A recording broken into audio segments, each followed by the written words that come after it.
Assalamualaikum warahmatullahi wabarakatuh. Pertama-tama yang terhormat Bapak Agus Joharudin SSC Minibus selaku dosen pengampu mata kuliah pasar uang dan modal serta teman-teman kelas 5A yang saya banggakan.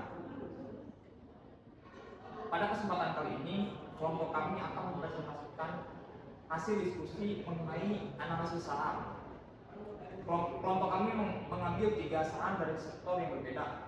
Yang pertama ada PT Bukit Asam dari sektor energi, ada PT Astra Internasional dari sektor industri, dan juga ada PT Indofood Sukses Makmur dari PT Barang Konsumen Primer. Sebelumnya kami ingin memperkenalkan diri. Saya Ali Muhammad Faregi dengan NIM 17. Dan saya Ahmad Rabbani dengan NIM 21. Saya Sulaiman Kusnazar dengan NIM 40. Dan saya Alfa Kisah dengan NIM 15.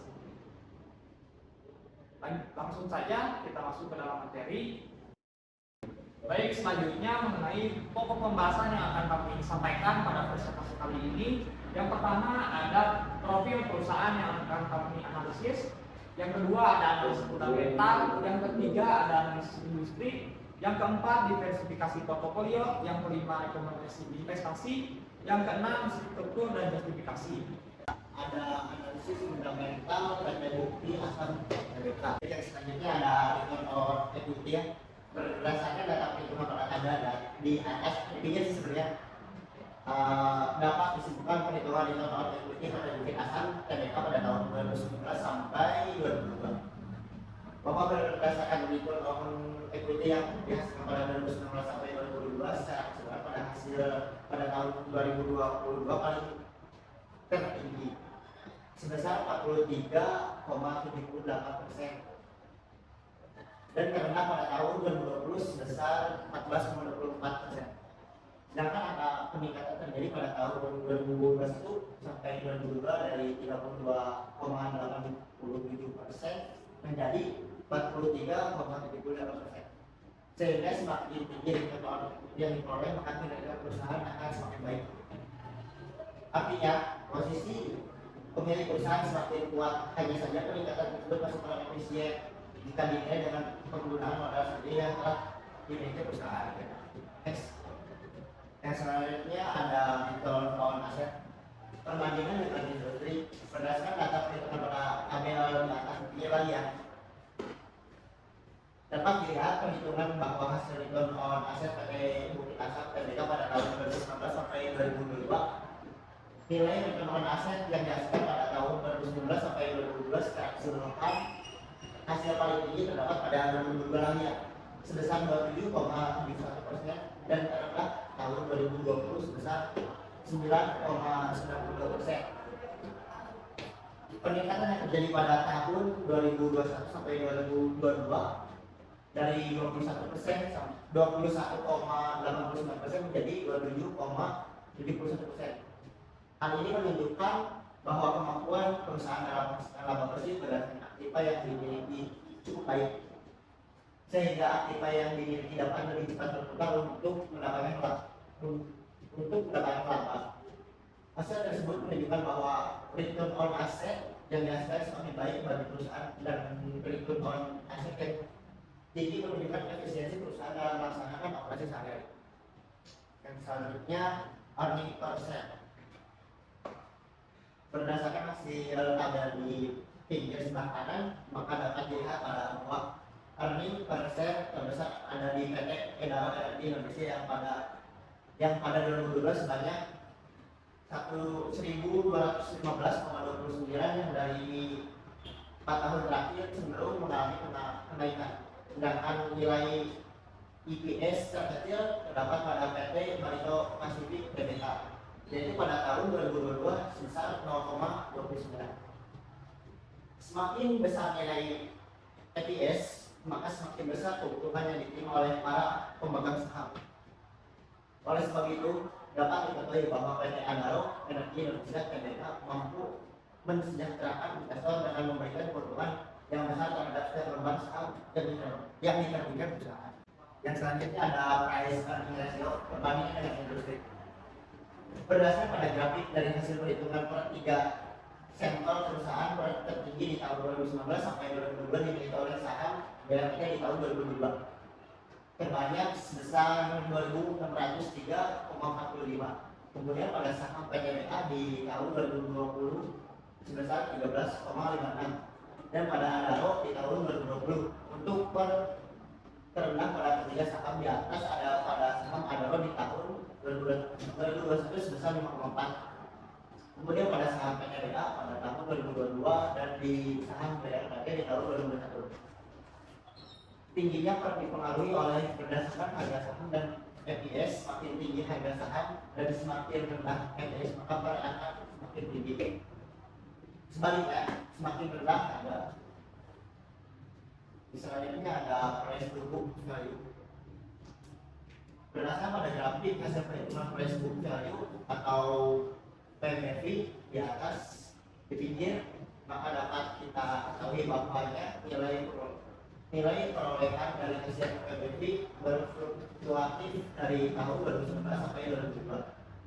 Untuk PBV tertinggi ada pada saham BRPT sebesar 5,55 dan PBV terendah pada saham Adaro di tahun 2020 sebesar 0,89. Next. Oke, terima kasih. Saya kembalikan kepada Bapak. Baik, terima kasih untuk Saudara Denny Sulaiman yang telah memaparkan materi mengenai analisis fundamental dari PT Bukit Asam Tbk. Selanjutnya mengenai analisis fundamental dari PT Astra International Tbk yang akan disampaikan oleh Saudara Alwan. Saudara Alwan, dipersilakan.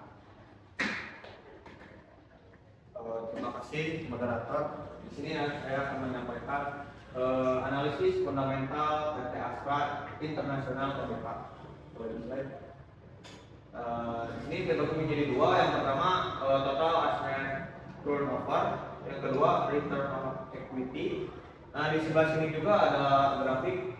Yang grafik di atas grafik total asset turnover, yang grafik yang di bawah grafik return on equity. Yang pertama total asset turnover perbandingan dengan industri. Berdasarkan hasil grafik maka dapat dilihat pada grafik bahwa nilai total aset turnover mengalami fluktuasi setiap tahunnya. Hal ini menunjukkan bahwa perusahaan dalam mengelola total asetnya yang dimiliki oleh perusahaan telah baik, karena jika nilai dasarnya tinggi atau berada di atas standar industri maka akan semakin besar, maka semakin baik pula manajemen perusahaan dalam melakukan keputusan investasi. Secara keseluruhan tato yang diperoleh ABM Investama pada tahun 2019 sampai pada tahun 2022 cenderung mengalami kenaikan. Hal ini mencerminkan bahwa kemampuan perusahaan dalam menghasilkan pendapatan dari aset yang dimiliki berada dalam kondisi baik. Semakin besar tato yang diperoleh maka semakin baik, karena perusahaan dianggap efektif dalam mengelola asetnya. Yang kedua ialah return on equity. Berdasarkan data perhitungan pada grafik dapat disimpulkan perhitungan return on equity pada PT ABM Investama Tbk pada tahun 2022 tertinggi sebesar 43,78% dan terendah pada tahun 2020 sebesar minus 14,24%. Sedangkan angka peningkatan terjadi pada tahun 2021 sampai 2022 dari 42,81% menjadi 49,04%. Sehingga semakin tinggi return on equity yang diperoleh, maka kinerja perusahaan akan semakin baik. Artinya, posisi pemilik perusahaan semakin kuat. Hanya saja peningkatan tersebut masih kurang efisien jika dinilai dengan penggunaan modal sendiri yang telah dimiliki perusahaan.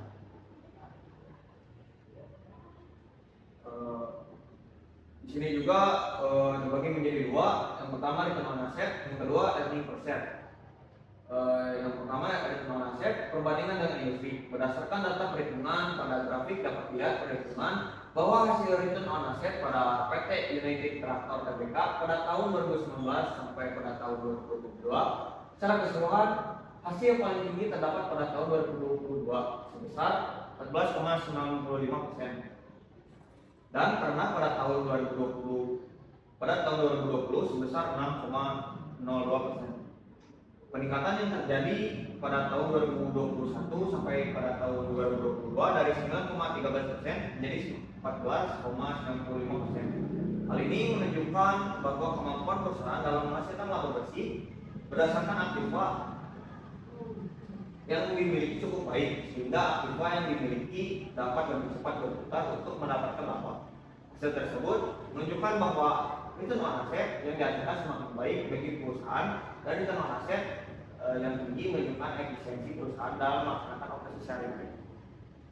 Kedua, earning per share. Berdasarkan hasil grafik, maka dapat dilihat pada bahwa earning per share terbesar pada PT United Tractor Tbk yang pada tahun 2022 sebanyak 5.631,19 yang dari 4 tahun terakhir cenderung mengalami kenaikan. Sedangkan EPS terkecil terdapat pada PT ABM yang bersama pada tahun 2020 sebesar minus 180,07. Semakin besar nilai EPS, maka semakin besar tabungan yang diterima oleh pemegang saham. Oleh sebab itu, dapat diketahui bahwa PT Adaro Energi Indonesia Tbk mampu mensejahterakan investor dengan memberikan keuntungan yang besar terhadap setiap lembaran saham yang diterbitkan perusahaan. Next. Selanjutnya, price earning ratio dan price to book value. Yang pertama, price earning ratio perbandingan dengan industri berdasarkan pada grafik dari hasil perhitungan per ketiga sampel perusahaan tertinggi di tahun 2019 sampai pada tahun 2022 dimiliki oleh saham ONTR di pada tahun 2020 sebanyak 16,53. Kemudian pada saham ASI di tahun 2020 sebesar 15,09 dan pada ABMM di tahun 2019 di tahun 2019. Untuk terendah pada ketiga saham entitas ada pada saham ABMM di tahun 2020 sebesar minus 4,22. Tingginya dipengaruhi oleh besarnya harga saham dan IPS. Semakin tinggi harga saham dan semakin rendah IPS, maka PAR akan semakin sebaliknya. Semakin rendah harga saham dan nilai IPS semakin tinggi, maka nilai PAR akan semakin rendah. Selanjutnya, price to book value. Berdasarkan pada grafik hasil perhitungan price to book value atau bisa disebut PBF di atas, maka dapat kita ketahui bahwasanya nilai perolehan dari hasil PBF berfluktuatif dari tahun 2019 sampai pada tahun 2022. Untuk PBF tertinggi ada pada saham ASI sebesar 1,90 dan PBF terendah ada pada saham ABMM di tahun 2021 sebesar 0,79. Selanjutnya ada analisis fundamental pada PT Indofood Sukses Makmur Tbk. Boleh di next. Tapi menjadi dua, yang pertama total aset turnover dan juga return on equity. Bisa dilihat di sini grafiknya, yang di atas grafik total aset turnover, yang di bawah grafik return on equity. Total aset turnover perbandingan dengan industri berdasarkan hasil grafik, maka dapat dilihat pada tabel bahwa nilai total aset turnover mengalami fluktuasi setiap tahunnya. Hal ini menunjukkan bahwa perusahaan dalam mengelola total asetnya yang dimiliki oleh perusahaan telah baik, karena jika nilai rasanya tinggi atau berada di atas sama industri, maka semakin baik pula manajemen perusahaan dalam melakukan keputusan investasi. Selanjutnya, return on equity. Berdasarkan data perhitungan pada grafik dapat disimpulkan perhitungan return on equity pada PT Mayora Indah Tbk pada tahun 2019 tertinggi sebesar 20,57% dan terendah tahun 2021 sebesar 10,67%. Sehingga semakin tinggi return on equity yang diperoleh, maka kinerja perusahaan akan semakin baik. Artinya posisi pemilik perusahaan semakin kuat. Hanya saja peningkatan tersebut masih kurang efisien jika dinilai dengan penggunaan modal sendiri yang telah dimiliki perusahaan. Boleh next. Selanjutnya, return on asset dan earning per share. Perbandingan dengan industri berdasarkan data perhitungan grafik di atas, dapat dilihat perhitungan bahwa hasil return on asset pada PT mayoritas pada tahun 2019 sampai dengan 2022 secara keseluruhan hasil paling tinggi terdapat pada tahun 2020 sebesar 10,42 dan terendah pada tahun 2021 sebesar 5,96%. Peningkatan yang terjadi pada tahun 2021 sampai dengan 2022 dari 5,96% menjadi 8,72%. Hal ini menunjukkan bahwa kemampuan perusahaan dalam menghasilkan dua operasi berdasarkan aktiva yang memiliki cukup baik, sehingga aktiva yang memiliki dapat lebih cepat bergerak untuk mendapatkan laba. Hasil tersebut menunjukkan bahwa return on asset yang dihasilkan semakin baik bagi perusahaan dan return on asset yang tinggi menunjukkan efisiensi perusahaan dalam melaksanakan operasi sehari-hari. Selanjutnya, earning per share. Berdasarkan hasil grafik, maka dapat dilihat bahwa earning per share terbesar ada pada PT Indahful Sukses Makmur Tbk yang terjadi pada tahun 2021 sebanyak 870,37. Sedangkan nilai EPS terkecil terdapat pada PT Mayoritas Tbk pada tahun 2021 sebesar 553,07. Semakin besar nilai EPS, maka semakin besar keuntungan yang diterima oleh para pemegang saham. Oleh sebab itu, dapat diketahui bahwa PT Adalah Indonesia Tbk mampu mensejahterakan investor dengan memberikan keuntungan yang besar terhadap setiap lembar saham yang diterbitkan perusahaan. Selanjutnya, price earning ratio dan juga price to book value. Yang pertama, price earning ratio perbandingan dengan industri. Berdasarkan pada grafik dari hasil perhitungan per ketiga sampel perusahaan, tertinggi ada pada tahun 2019 sampai pada tahun 2022 yang dimiliki oleh saham Endor di tahun 2021 sebanyak 38,44. Kemudian pada saat JPFA di tahun 2020 sebesar 18,74. Dan pada IMF pada tahun 2019 untuk terendah pada ketiga saham di atas ada pada saat IMF di tahun 2021 sebesar 7,27. Ininya akan dipengaruhi oleh misalnya harga saham di IPS. Semakin tinggi harga saham dan semakin rendah IPS, maka akan semakin tinggi. Sebaliknya semakin rendah harga. Selanjutnya price to book value. Berdasarkan dari grafik hasil perhitungan price to book value atau bisa disebut PBF di atas, maka dapat kita ketahui bahwasanya nilai perolehan dari hasil PBF berfluktuatif dari tahun 2019 pada tahun 2022. Bentuk PBF tertinggi ada pada saham Endor sebesar 4,43 dan PBF terendah ada pada saham INDF di tahun 2020. Di tahun 2020 sebesar 110. Cukup sekian pemaparan dari saya. Selanjutnya saya sampaikan kepada moderator. Terima kasih. Terima kasih untuk saudara Alwan yang telah memaparkan mengenai materi analisis fundamental pada PT Indofood dan juga PT Astra Internasional. Selanjutnya pada analisis industri yang akan disampaikan oleh saudara Alwan Sadar. Dipersilakan. Ya, terima kasih untuk moderator yang mempersilahkan saya untuk menjelaskan beberapa materi yang ingin saya sampaikan. Yang pertama itu ada analisis industri. Yang pertama yaitu ada dari PT Bukit Asam Tbk dan saya akan mulai dari pengaruh makroekonomi.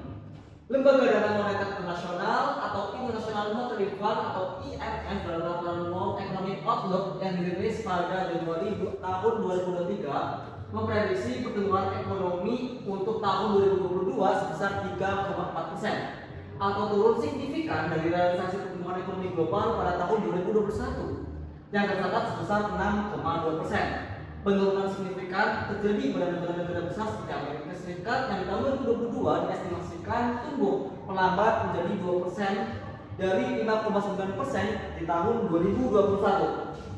Negara Uni Eropa juga diestimasikan tumbuh melambat menjadi 3,5% pada tahun 2022 dari 5,3% pada tahun 2021. Estimasi pertumbuhan ekonomi Tiongkok turun signifikan menjadi 3% di tahun 2022 dari 8,1% di tahun 2021. Ekonomi India diestimasikan hanya sedikit mengalami perlambatan menjadi 6,8% di tahun 2022 dari 8,7% di tahun 2021. Selanjutnya yaitu ada pengaruh mikroekonomi dari PT Bukit Asam Tbk. BPS mencatat ekonomi Indonesia justru tumbuh menguat sebesar 5,31% di tahun 2022, lebih tinggi dibanding capaian pada tahun 2021 yang hanya mengalami pertumbuhan sebesar 3,70%. Dari sisi supply, seluruh sektor lapangan usaha mengalami pertumbuhan positif, di mana lapangan usaha yang mengalami pertumbuhan tertinggi adalah transportasi dan pergudangan sebesar 19,87%. Diikuti pendidikan, akomodasi dan makanan minuman sebesar 11,97%, dan jasa lainnya sebesar 9,47%. Sementara itu, industri pengolahan yang memiliki peran dominan tumbuh sekitar 4,89%, sedangkan pertanian, kehutanan dan perikanan serta perdagangan besar dan eceran, reparasi mobil dan sepeda motor masing-masing tumbuh sebesar 2,25% dan 5,52%. Dari sisi demand, hampir semua komponen pengeluaran mengalami pertumbuhan kecuali komponen pengeluaran konsumsi pemerintah atau PKP yang terkontraksi sebesar 4,51%. Komponen pengeluaran yang tumbuh signifikan adalah komponen ekspor barang dan jasa, yaitu sebesar 16,28%. Diikuti komponen pengeluaran konsumsi lembaga non-profit yang melayani rumah tangga atau PKLMRT sebesar 5,64%, komponen pengeluaran konsumsi rumah tangga atau PKLT sebesar 4,93%, dan komponen pembentukan modal tetap bruto atau PMTB sebesar 3,87%. Selanjutnya itu ada tinjauan industri batubara dari PT Bukit Asam Tbk. Batubara sempat mencapai rekor tertinggi dalam sejarah pada bulan September tahun 2022, yaitu sebesar 434,02 US dollar per metric ton. Sedangkan harga batubara acuan atau HBA di bulan Oktober sebesar 330,97 US dollar per metric ton. Hal tersebut berdampak positif terhadap kinerja pelaku industri batubara di Indonesia, meskipun untuk bulan Januari tahun 2022 pemerintah mengeluarkan kebijakan pembatasan penjualan batubara ke luar negeri dalam rangka memenuhi demand domestik atas batubara, khususnya pembangkit listrik. Bukit Asam senantiasa memberikan kontribusi terbaik dalam rangka memenuhi batubara dalam negeri. Dan berikut ada dua gambar teman-teman. Itu ada pergerakan harga batubara dunia, indeks Newcastle Guard 6322 dan Indonesia Coal Price Index atau ICI 3 Guard 5000 sepanjang tahun 2022. Next. Selanjutnya ada tinjauan industri batubara yang berikutnya, yaitu Kementerian ESDM menetapkan target produksi batubara untuk tahun 2022 sebesar 663 juta ton, naik 6,08% dari target produksi tahun sebelumnya yang sebesar 625 juta ton. Sementara itu, berdasarkan catatan dari Minerba One Data Indonesia atau MODI, Kementerian ESDM, produksi batubara nasional di tahun 2022 terrealisasi sebesar 684,87 juta ton, 684,87 juta ton, merupakan pencapaian tertinggi dalam 5 tahun terakhir atau mengalami peningkatan sebesar 12,27% dibandingkan tahun sebelumnya yang hanya mencapai 610,03 juta ton. Adapun dari total produksi tahun 2022 tersebut ditujukan untuk memenuhi kebutuhan batu bara pasar domestik sebesar 25,09 juta ton, pasar ekspor sebesar 307,13 juta ton, dan selebihnya sebesar 128,76 juta yang ditujukan untuk PMO. Selanjutnya yaitu mengenai pengaruh makroekonomi dari PT Astra International Tbk. Pemulihan perekonomian Indonesia dan dunia terus berlanjut pada tahun 2022 dengan indikasi pandemi COVID-19 yang bertransisi menuju fase endemi. Namun demikian, dampak dari pandemi masih terasa, khususnya berdampak pasokan global. Hal ini menimbulkan tekanan pada krisis energi dan biaya hidup, serta kenaikan tingkat inflasi yang disikapi oleh otoritas moneter dunia dengan menaikkan suku bunga. Oleh karena itu, pertumbuhan ekonomi dunia melambat pada tahun 2022 menjadi 2,9% dari sumber World Bank dibandingkan 5,9% pada tahun 2021. Stimulus tersebut seperti perpanjangan masa implementasi dukungan insentif dari pemerintah, termasuk insentif pajak penjualan atas barang mewah atau PPNBM untuk pembelian mobil baru, dan insentif pajak pertambahan milik tanggung pemerintah atau PPN dan TP untuk pembelian rumah. Berdasarkan data BPS, seluruh Indonesia meraih pertumbuhan pada tahun 2022 yang mencapai 5,31%, meningkat dibandingkan dengan 3,70% pada tahun sebelumnya. Memasuki tahun 2023, terdapat beberapa risiko yang dapat mempengaruhi perekonomian dunia, termasuk pasti berlanjutnya konflik Rusia dan Ukraina. Oleh karena itu, berbagai institusi global seperti World Bank atau IMF telah merevisi proyeksi pertumbuhan ekonomi dunia pada tahun 2023 menjadi stagnan atau lebih rendah. Namun demikian, pemerintah menargetkan pertumbuhan ekonomi sebesar 5,3%, sumber Kementerian Keuangan, dengan tetap didukung tingkat investasi dan ekspor serta konsumsi masyarakat yang masih relatif baik. Selanjutnya ada tinjauan industri dari PT Astra International Tbk. Pada segmen kendaraan komersial, yaitu pada kategori pick up, mencapai 46% dari 41% pada tahun 2021. Sedangkan pada kategori pick up 4x4 terdapat kenaikan lebih tinggi 41% ke 59%.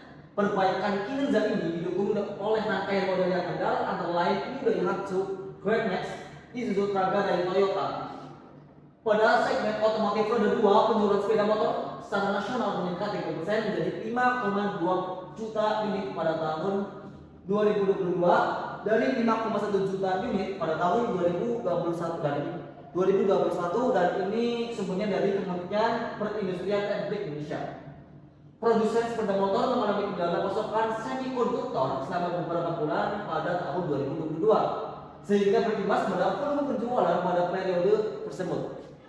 Namun kondisi ini telah kembali pulih sejak bulan Agustus hingga tahun 2022 ditutup dengan peningkatan volume penjualan. Pada segmen roda 4, Grup Astra secara keseluruhan mempertahankan pangsa pasar sebesar 55%. Di saat yang sama, posisi pangsa pasar meningkat signifikan. Pada segmen kendaraan komersial, yaitu pada kategori pickup mencapai 46% dari 41% pada tahun 2021. Sedangkan pada kategori pickup 4x5 terdapat kenaikan lebih tinggi dari 41% ke 59%. Perbaikan kinerja ini didukung oleh rangkaian model yang andal antara lain Hyundai Hatsu Grand Max, Isuzu Traga dan Toyota Hilux. Selanjutnya, tinjauan industri yang selanjutnya yaitu pemulihan industri otomotif domestik terus berlanjut pada tahun 2022, ditandai dengan volume penjualan mobil dan sepeda motor yang lebih tinggi dibandingkan tahun sebelumnya. Pemberian stimulus ini dapat terus mendorong momentum pemulihan sektor otomotif dengan peningkatan angka penjualan mobil sebesar 18% menjadi 1.048.040 dari 887.202 unit pada tahun 2021. Dan ini sumbernya dari Gaikindo, Gabungan Industri Kendaraan Bermotor Indonesia. Dari total penjualan pada tahun 2022, komposisi penjualan segmen roda 4 terdiri dari 75% jenis kendaraan penumpang dan 25% kendaraan komersial. Hal ini relatif stabil jika dibandingkan dengan kinerja penjualan tahun 2021 dengan 74% kendaraan penumpang dan 26% kendaraan komersial. Peningkatan volume penjualan kendaraan penumpang mencapai 19% dengan 781.466 pada tahun 2022 dibandingkan 657.833 unit pada tahun sebelumnya. Selama tahun 2022, volume penjualan kendaraan komersial mengalami kenaikan 16% dibandingkan tahun sebelumnya dengan total penjualan sebanyak 266.574 unit. Hal ini merupakan indikasi pertumbuhan ekonomi yang positif. Pada segmen roda 4, Grup Astra secara keseluruhan mempertahankan pangsa pasar sebesar 55%. Di saat yang sama, posisi pangsa pasar meningkat signifikan. Pada segmen otomotif roda 2, penjualan sepeda motor secara nasional meningkat 3% menjadi 5,2 juta unit pada tahun 2022 dari 5,1 juta unit pada tahun 2021. dan sumbernya dari Kementerian Perindustrian dan Teknik Indonesia. Produsen sepeda motor mengalami kendala pasokan semikonduktor sejak beberapa bulan pada tahun 2022 sehingga berimbas pada volume penjualan pada periode tersebut. Namun kondisi ini telah kembali pulih sejak bulan Agustus sehingga tahun 2022 ditutup dengan peningkatan volume penjualan. Ya mungkin cukup sekian dari apa yang dapat saya sampaikan. Lebihnya saya kembalikan kepada moderator. Terima kasih atas harapan yang telah memaparkan materi sebelumnya. Selanjutnya mengenai analisis industri dari PT Induk Sukses Makmur yang akan disampaikan oleh saya sendiri. Sehingga ada pengaruh dari makroekonomi. Bank Sentral Amerika Serikat mengambil langkah dengan menaikkan tingkat suku bunga beberapa kali di sepanjang tahun 2022 guna mengendalikan inflasi. Hal ini menyebabkan nilai tukar rupiah mengalami pelemahan terhadap dolar Amerika sebesar 4%, menjadi rata-rata sebesar 14.871 di tahun 2022. Namun patut dicatat bahwa rupiah merupakan salah satu mata uang dengan kinerja terbaik di antara mata uang negara-negara berkembang lainnya, di mana banyak terdepresiasi lebih dari 10% akibat kenaikan suku bunga Bank Sentral Amerika Serikat di sektor komoditas crude palm oil atau CPO dan gandum yang merupakan dua komoditas utama bagi kami mengalami volatilitas harga yang signifikan sepanjang tahun 2022. Konflik Rusia dan Ukraina juga telah berdampak pada mata rantai pasokan global, di mana harga berbagai komoditas mengalami kenaikan hingga mencapai harga tertingginya di bulan Maret sampai Mei 2022.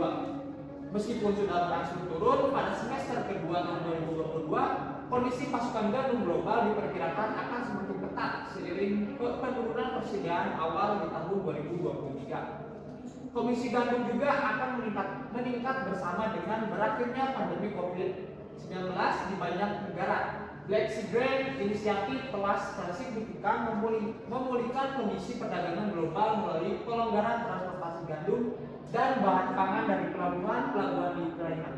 Proyeksi atas ekspor gandum yang meningkat di Australia, Rusia, Ukraina, dan Uni Eropa diperkirakan akan mampu mengimbangi penurunan ekspor dari Argentina. Selanjutnya pengaruh mikroekonomi pada PT Indofood Sukses Makmur Tbk. Di tahun 2022 produk domestik bruto atau PDB Indonesia tumbuh 5,3%, melebihi tingkat pertumbuhan sebelum masa pandemi di tahun 2019 yang sebesar 5,0%. Perekonomian Indonesia telah menunjukkan ketangguhannya dalam menghadapi segala tantangan dan ketidakpastian global.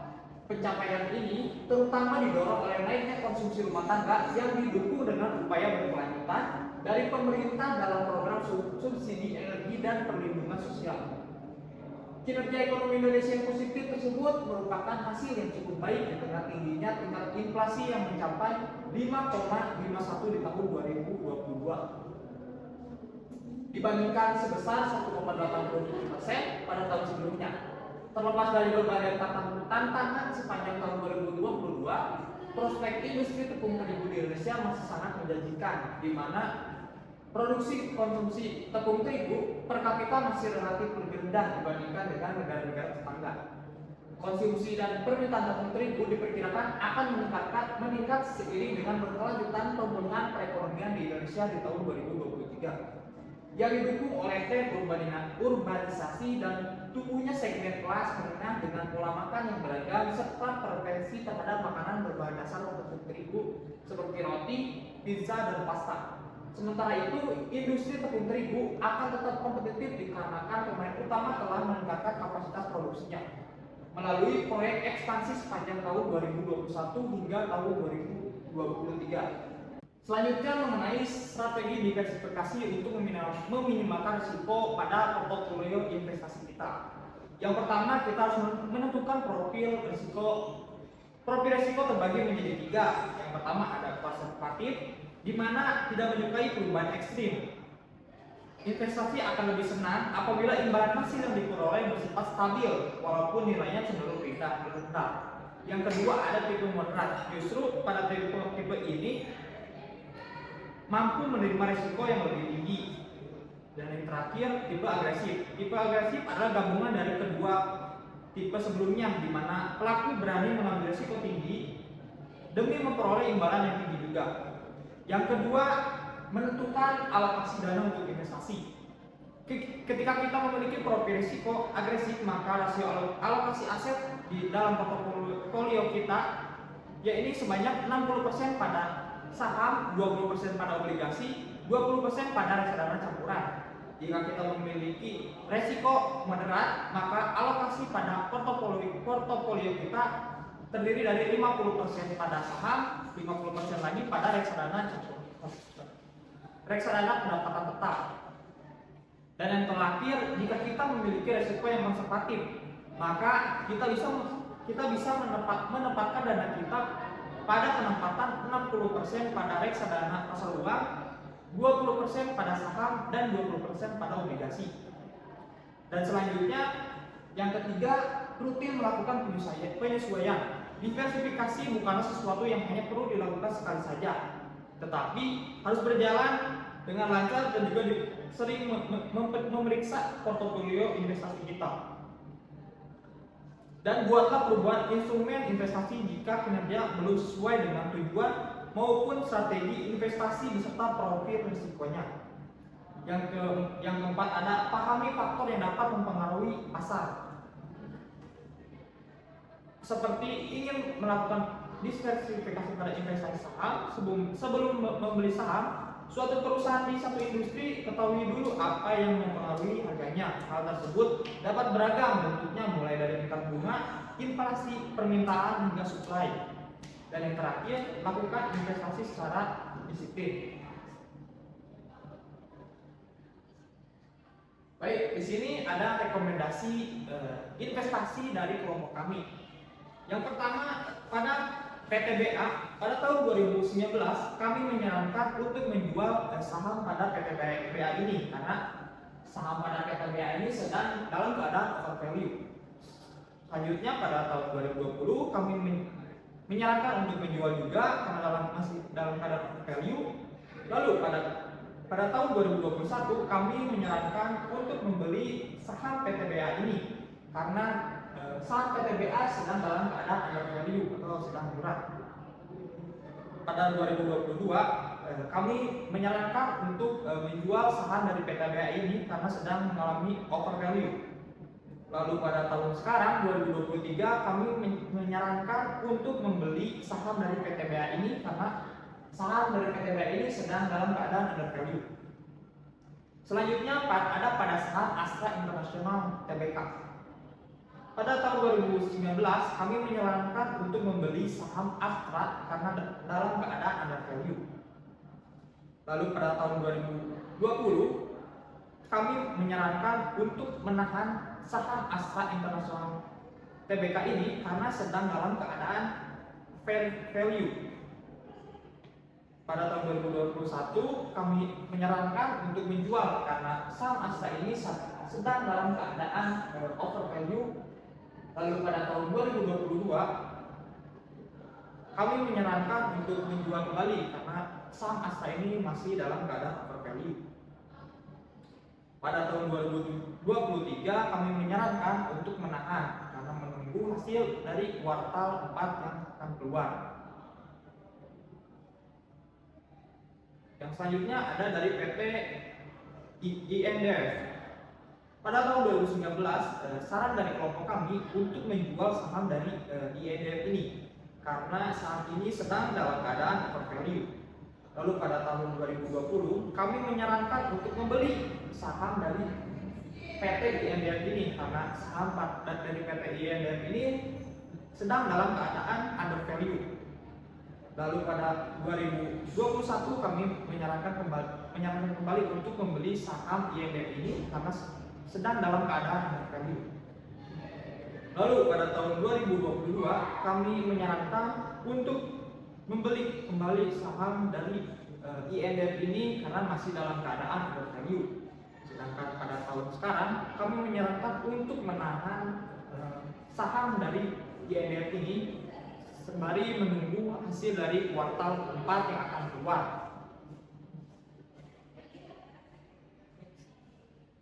Baik, selanjutnya mengenai struktur dan justifikasi. Berdasarkan analisis fundamental yang sudah kami lakukan, maka kami mengambil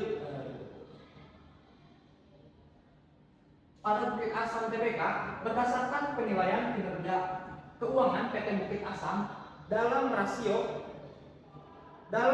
likuiditas ditinjau dari nilai current ratio dari tahun 2019 sampai 2022 berada di atas standar industri, yaitu sebesar 2 kali. Hal ini menunjukkan bahwa nilai current ratio PT Bukit Asam Tbk dalam kondisi baik.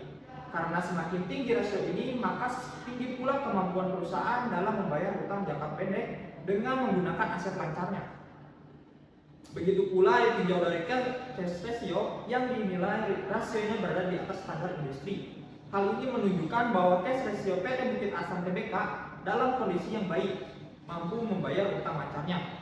Yang kedua, penilaian kinerja keuangan PT Bukit Asam Tbk dalam rasio solvabilitas yang ditinjau dalam debt to asset ratio. Kinerja keuangan PT Bukit Asam Tbk ini pada tahun 2019 sampai 2022 berada di bawah standar industri 35%. Hal ini berarti bahwa debt to asset ratio PT Bukit Asam Tbk dalam kondisi yang baik.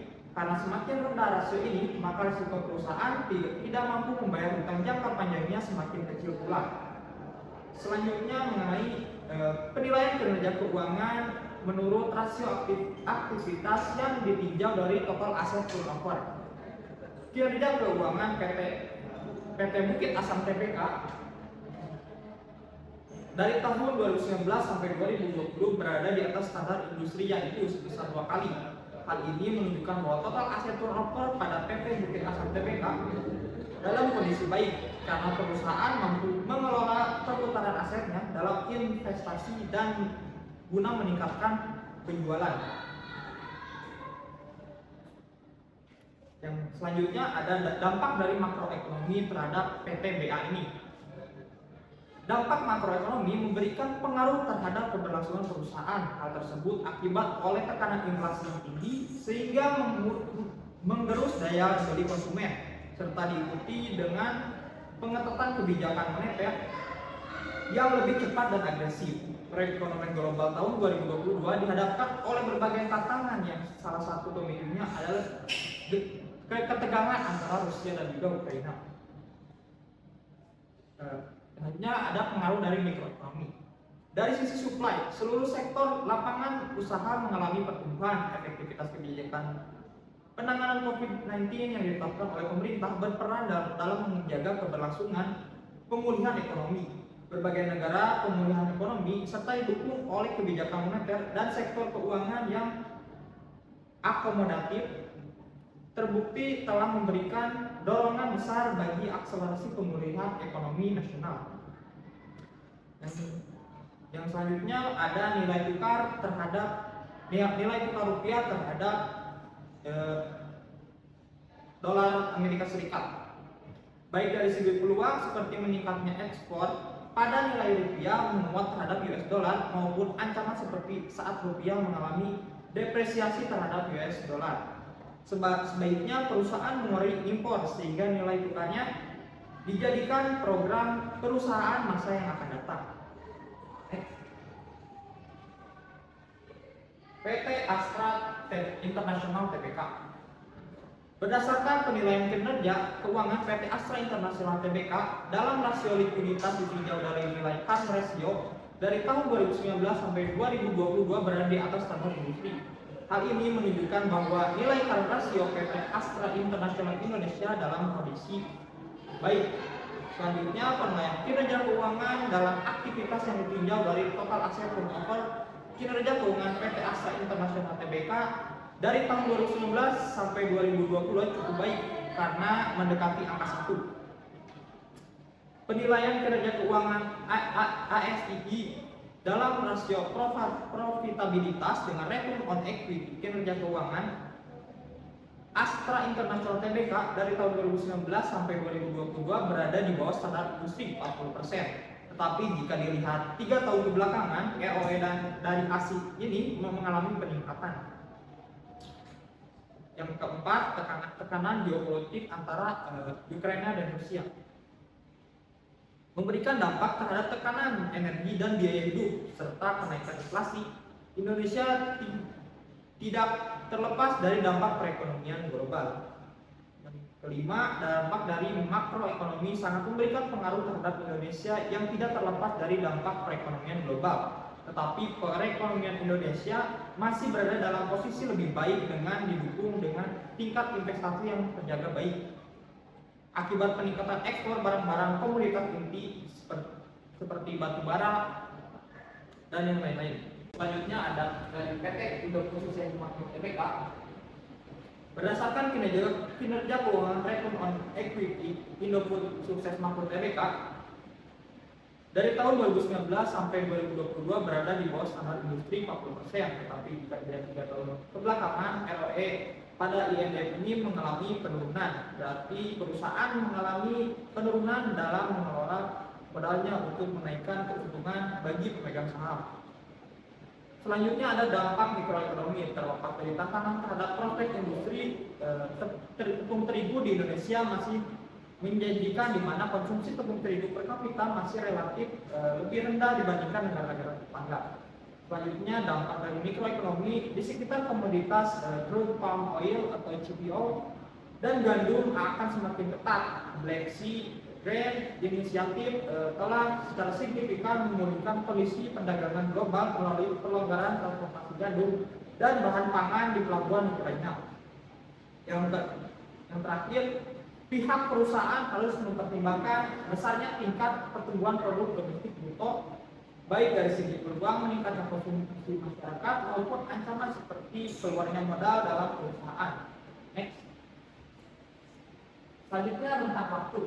Berdasarkan analisis fundamental pada ketiga saham PT Bukit Asam, PT Astra Internasional, dan juga PT Indo Khusus Makmur Tbk memiliki fundamental yang baik, maka kelompok kami menyarankan untuk menginvestasikan dalam jangka waktu yang panjang.